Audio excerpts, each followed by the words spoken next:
N.2. And without any further ado, I'm going to turn things over to Paul Triple H Levesque, and for an encore performance, the Heartbreak Kid, Shawn Michaels. Hey guys, thank you very much for being here again tonight. I thought we had another spectacular show. You know, it's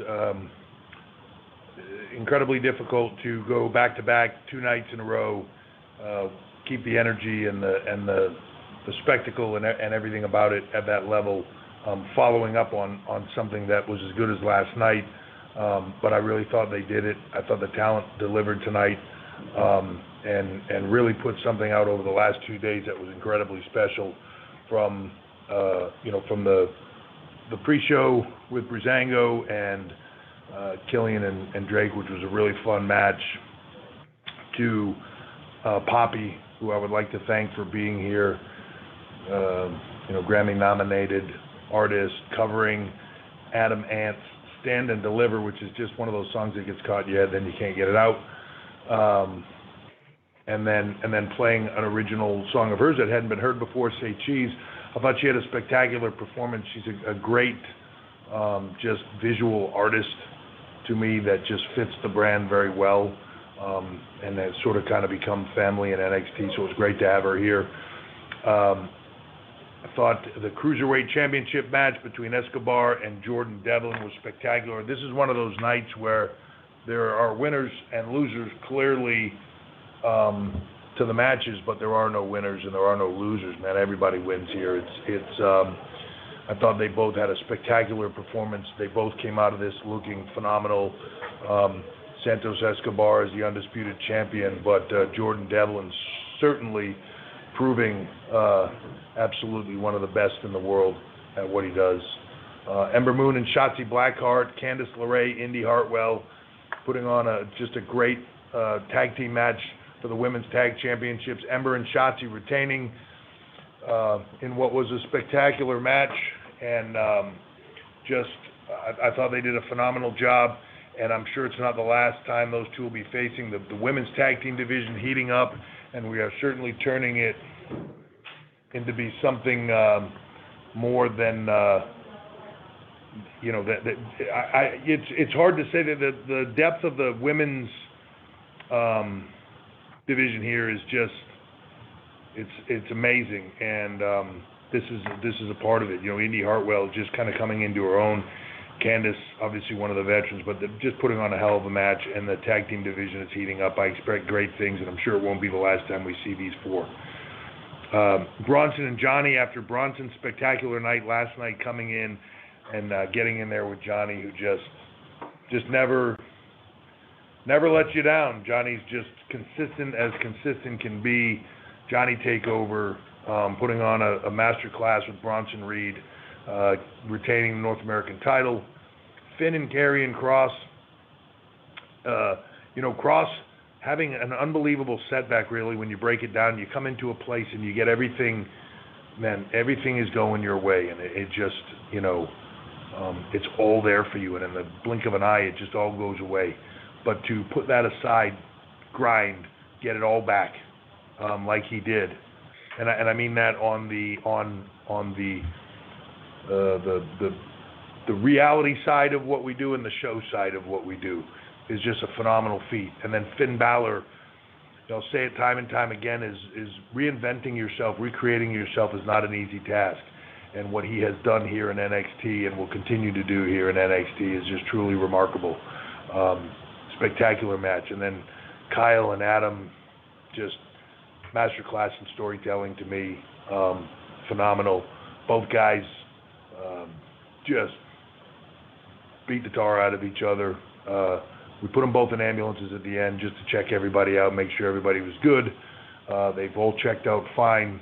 I just got a phone call a few minutes ago. Everybody is good. Everybody is healthy. No injuries as of right now. So everything's solid. But with that, I'm going to mention one more thing before I open it up to questions, and that really just is, I want to mention Brian James, Road Dogg. He's been home last few days. He is recovering, but he's healthy, and he's good. And recovering at home, doing well.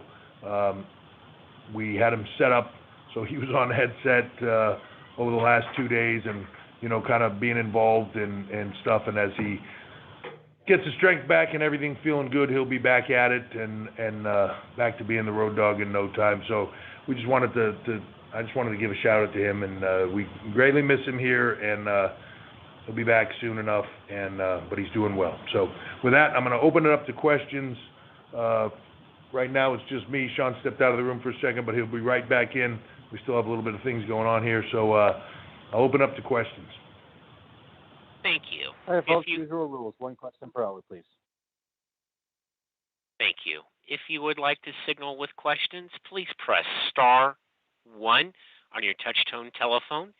If you're joining us today using a speakerphone, please make sure mute function is turned off to allow your signal to reach our equipment. Again, that is *1 if you would like to ask questions. Our first question will come from Michael Morales-Torres with Luca Libra Online. Gentlemen, good evening. How are you doing? Thank you. I'm doing very good. How are you? Everything good here in Puerto Rico, Paul. First of all, congratulations on such an amazing show. You guys killed it again. My question is regarding Adam Cole. We saw an incredible masterpiece, as you mentioned, from him and Kyle O'Reilly. Kyle got the victory, which, in my opinion, was a great decision. But where does this, leave Adam Cole? Like, is he getting a call from Raw or SmackDown? Is he staying on NXT? What's Adam Cole's future with NXT? I would advise you to watch on Tuesday. I don't know if you've heard or not, but this Tuesday we start on USA. It's our new night, and it'll be spectacular. So I think all things will be revealed then. But it's just a funny thing. I tell you, you drop a fall around here, man, and just people start right you up whether you like it or not. Yeah, one loss, you're out. Crickets. Yeah. I think it's a funny thing when you succeed here and you do really well here for a fairly long period of time.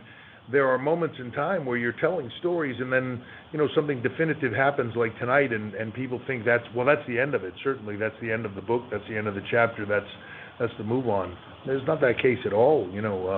If that were the case, then half this roster would be leaving tonight. And it's not the case at all. It's a chapter in the story. It's a chapter in the saga that they're telling, and Kyle O'Reilly proving himself against the man that said he was the leader of the Undisputed Era and was just dragging them all along and were just his lackeys, proving not so much of a lackey anymore. But if I'm Adam Cole, I can't imagine that sits very well with him. So I would imagine that is not the end of the story. Yeah, and this is right. This is taking Kyle O'Reilly to the next level. I think everybody would agree that Adam Cole has certainly been in the top level for over a year here now. And I think now Kyle O'Reilly has put himself on that same level as Adam Cole. I can't see that stopping now. Thank you very much. Wishing you success on WrestleMania and this next Tuesday on NXT. Thank you. So much. And our next question will come from Connor Casey with comicbook.com. Hey, Connor. Hey, Hunter. Thanks for doing this. You mentioned the challenges of putting on a two-night show like this. Can we expect a two-night takeover to be something that starts happening once a year, or do you prefer going back to just having these on one night? I don't really know. I mean, even WrestleMania last year, WrestleMania this year being two nights, Takeover being two nights this year, it sort of came into the right timing and the right position of where we needed to be with it and be able to deliver the way we wanted to. But it's hard, it's hard to tell what's going to be next month in this pandemic world and with everything else going on. As things open back up, we'll have to see what next year brings. Next year, WrestleMania, as we move into Dallas and we see how that goes. Is that a one-night event, a two-night event? If it's a one-night event, or do we move back to the Saturday and make that something spectacular? Do we move into the to the two-night slot someplace else. I'm not really sure. Time will tell, but that's the great thing about what we do. We can be nimble and move into what we want it to be when the time comes, and we'll try to make the best decision for the WWE Universe and for our fans everywhere. Pretty proud of the fact that we could have 2 nights and 2 strong cards. Yeah. Which is pretty impressive for the brand that started, a year and a half ago? Yeah, I mean on live TV. In that manner, and 2 hours live TV. Yeah, to have a brand strong enough that you could put on this level of show, start to finish, main events, 2 nights, multiple matches that could have been main events 2 nights in a row, multiple shows that could have stood on their own as a takeover. Last night could have stood on its own as a takeover, period. It absolutely did. Tonight, same thing. The cards were deep and thick, and it wasn't everybody. So, that's a statement in and of itself. So we'll see where it goes, though, in the future. Awesome. Well, thanks for another great show. Thanks, Connor. And our next question will come from John Alba with Spectrum News 13. Gentlemen, thank you very much for your time. As always, great show tonight.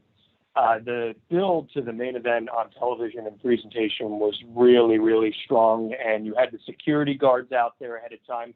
And I noticed from watching that a lot of those people that were among that security staff were part of that big new NXT class you guys brought in, which a lot of people have spoken pretty highly about. And since you guys have worked so closely with those individuals, I was wondering if any in particular have really stood out in the early goings here during their time at the PC. Yeah, a lot of those guys are moonlighting now at a security company next door, and we're using them as security on a fairly regular basis. Look, if you're going to have 6 foot, 260-pound guys standing around, you got to use them for security. Boy, a lot of them. It's a funny thing. I was just talking about this the other day. When we got into the COVID environment and pandemic hits, and you start to look at, you can't train for a long period of time. It's been about a year and a half that we really didn't have the facility to train, and keeping people healthy, because the Capitol Center or what was Raw, SmackDown, and all that was our TV facility.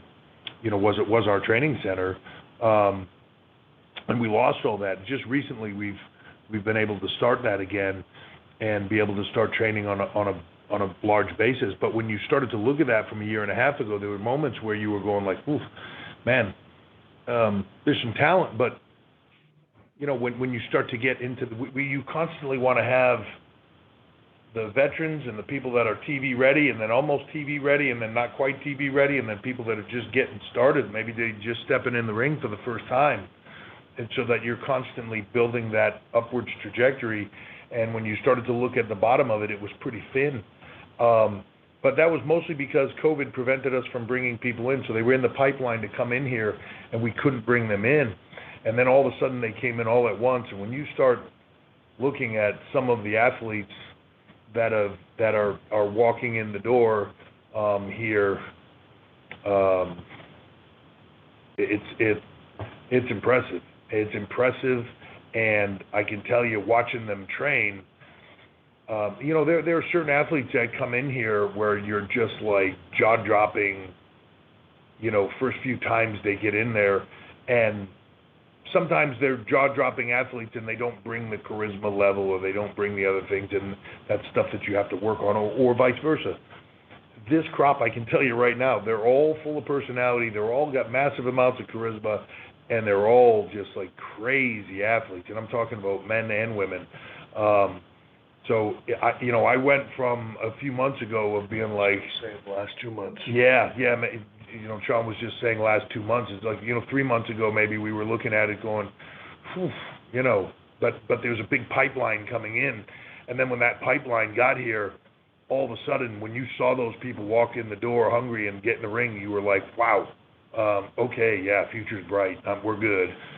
It's been impressive. I don't know that I've seen a more impressive starting group in a long period of time than what's in here right now. And hungry. Great. Thank you, gentlemen. Appreciate it. And our next question will come from Jason Powell with Pro Wrestling Net. Hey guys, my question is for Shawn. Your ups and downs have been well chronicled over the years. How would a 20-something Shawn have handled life at the Performance Center? Were you just too much of a free spirit, or do you think that the way things that you guys do there might have actually been just what you needed at that point in your life? Yeah, you know what? It's funny.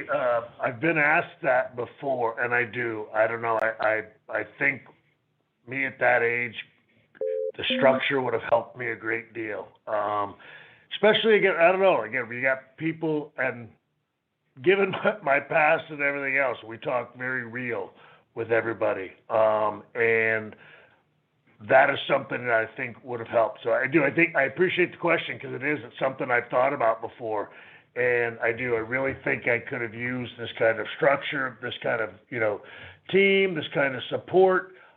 People, again, I don't know, not telling you this is cool when it really isn't, not being afraid to be honest with you, to be open with you, and letting you know when you were screwing up. So I do. I really think that something like this, and that's what I love about this place, again, is that everybody is really hands-on here. It gets very personal here. We're allowed to have relationships with these young men and women where you can really get to know them, and that helps. It helps a great deal. And it's certainly for somebody like me, who I've always said when I did this job, it wasn't just business to me. It was very personal to me because I've had two loves in my life, wrestling and the woman I'm still married to, and again, it's one of those things that I think it would have really helped to have people be open and honest and support you as we do here. So I think it's a fantastic question. I hope I answered it okay for you. You did. Thank you for the time.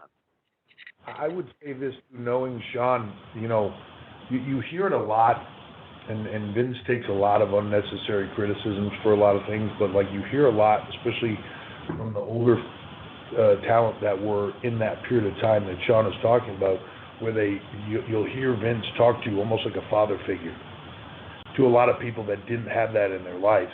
And the reason is because there were two things that he did. One, he told you, I believe in you.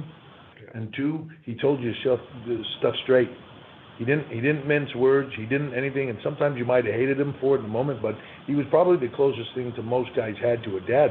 He told them the truth, whether they wanted to hear it or not. He set them straight when they needed to, and he was a strong hand with them. But he believed in them, and he let them struggle and fail and succeed and all those things. But he did it in a way that you hear it all the time. He was a father figure to me. I think there's so much of that here.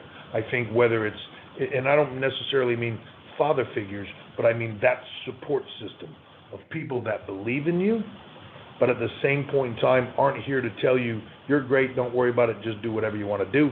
They're here to tell you the truth. They're here to make you better. They're here to make you succeed, whether you want to hear it or not. And some people will struggle with that. Most people will thrive with it and grow from it. And I think that's a part of it. I do agree. I think this would have been really good for somebody like Shawn, because it would have been a structured system around him as opposed to one voice.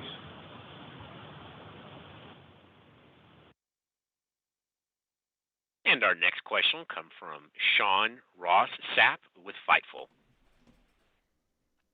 Hey guys, Hey, Sean. we got news that Walter got back the stolen UK title earlier this month, and that you guys actually sent the person who recovered it a signed belt, which was very nice of you guys. Is WWE going to take any action about this? And have you guys ever personally experienced anything like this throughout your career? Because it's quite a wild situation. Walter is chopping people at this moment in time all across the UK, trying to find who stole that title. So there's a lot of red bloody chests in Europe right now. When he finds out who did it, oh boy. No, that was pretty cool. I mean, it was actually a pretty cool story to hear. And and again, it's funny because Walter he mentioned it the other day, and he was talking about it, how cool he thought it was, and that, of course, they signed it. But I think I don't know if they sent him the actual one that he lost because they made a new one. Well, I think what they did is they got the one that was stolen back, and then they made one with I think it had different plates on it or something, maybe customized. To be honest, I didn't really look at it that closely, but Walter asked me to sign it, which is part of the deal of sending it to the guy. Yeah. So I'm not sure. I'm not sure exactly how the exact story went, but yeah, like Sean said, pretty cool story that they were able to recover that, and I'm saying I never had mine stolen, but like back in the day, that's why all the guys they carried the title. We all had the little Halliburtons, and that back then you could check them through the machine at the airport, so you always carried it on you most of the time. And I don't think I ever lost. I never lost one, which is pretty amazing. It's incredible. Considering the source. Yeah. I think Flair lost them every other week. I think so. Yeah. That and watch. Yeah. Thank you all. Thanks, Sean. Thank you. Our next question will come from Gary Cassidy with Inside the Ropes. Hey, Gary. Hi, Paul. Hi, Sean. Congratulations on a fantastic second night. I actually wanted to ask a little bit about someone we've seen on both nights, and Pete Dunne. He obviously looks like he's set for a big future inside the ring in NXT, but I know he's been doing a fair bit of backstage and production work in NXT UK. Is that something he's been doing in the States? And is there any other active NXT stars doing that, or that you've got your eye on to do that in the future?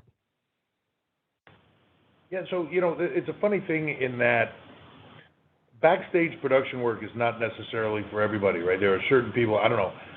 It's something for me that when I very first started, and I was always fascinated with that other side of it. I think there are certain people that gravitate towards that, and then there are certain people that have zero interest in that whatsoever. For me, the ones that have interest in it, like Pete, he's just a sponge, man. He will dig into every single aspect of this business and engage in it in every single way you allow him to. Like, he's just incredible. And to be honest, especially at such a young age, just has an incredible mind for it. But, we've had, Johnny Gargano produces matches sometimes, especially with the younger guys for other shows. And when we were on the live tours doing what they would call the coconut shows in Florida, a lot of those talent, Johnny, Ciampa, Candice has done it before. People like that, where they would produce matches for younger talent coming up and work with them and sort of mentor them to that next level. Pete Dunne does it. Damian Priest has done it. Different people. I know Finn Balor has an interest in it. I think Walter's done some of that with you guys in the UK. Yep. So, anytime you can do that, I think it's no different than being an actor and then, dabbling and directing a little. It just makes you think about it from the other side of the camera a bit differently, and then it makes you a better performer because of it. Yeah, exactly. So, because we've had a number of guys who have just asked, and the people who show interest in it, we give it a whirl that we're just, they want to listen on the headsets, and it does. It helps them. Every one of them's commented that it gives them a little bit of a better understanding from a performance standpoint of how they can accentuate, everything that it is that they're doing. And clearly, when, we were in the UK, Pete was one of the people that showed interest in that. Lately, Walter has as well. And we're always more than happy to certainly, give them the opportunity to do that. And of course, Pete did a phenomenal job. And then, of course, we were beginning to transition him over here.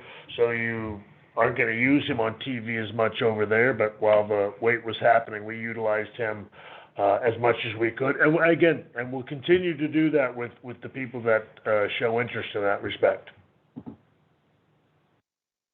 Brilliant. Thank you so much, guys. Can't wait for Tuesday. Thank you. And our next question will come from Alex McCarthy with Talk Sport. Hey, Alex. Hey, guys. Great show tonight. Congratulations. I wanted to touch upon NXT UK. Of course, we had Prelude tonight, but also there was a steady influence across the two nights as well, with Walter, in my opinion, having the match of the week thus far. But I think we all want an NXT UK takeover at some point, given that the first 3 shows of those were amazing. And I know the circumstances have put us where we are now. June 20th is where I believe NXT UK Takeover Dublin was set. I don't know. I assume it will be a case-by-case basis nearer to the time. But for the second half of this year, June 21st, I think in England things open up. Are you guys hoping to cram in 2, 3? How many takeovers perhaps that side of the year? And if you can't, what are the plans to move forward? Yeah, look, we obviously would love to do that. It comes down to a few factors, not just can we get some fans into arenas. It's just from a production standpoint. We're bringing in talent from all over, so the travel has to open up. We have to be able to have fans in. We have to be able to bring production people around. We have to be able to get some people from here over to there, to be able to do the shows. But absolutely, I know Sean feels this way, and I'll let him speak on it. But for me, there's not much more fun events we do than going over there, whether it be Blackpool or London or any of that. And we were looking to hope to be able to get to Ireland and to Scotland and everywhere in between. But the world sort of shut that down for a minute. As soon as we can get back there, we absolutely will. I can't wait to get over there. If I could go over there tomorrow and figure out a way to run a show, we certainly will. So. Yeah, no, exactly. And that's the thing. We've had that date there for a while. Clearly, we're hoping for the best, but yeah, we're just so subject to a lot of the restrictions and the way the world is right now, and it would be very tough. We're doing a great job of being able to do our regular show, BT Studios. The partnership with them has been great, but we've been able to do that with half of us over here. And I wouldn't imagine we would want to be able to, we would want to do a takeover without us physically being able to be over there with all the production, aspects at our disposal. And so obviously, yeah, we have to wait. Just like we said last night, man, when the world begins to work with us, we're going to be thrilled to get back to business. Yeah. And I I've can heard all only about imagine. Sorry, I was going to say, I've heard all about the voice. Go ahead. No, I said, sorry, we just heard all about the voice of God, Shawn Michaels, during the remote production. Yeah, well, the voice of God might be a little bit rough, but it is. Look, it's amazing with the technology. We're thrilled about just even the hands-on experience we've gotten to have with the UK brand over there. But I love going over there.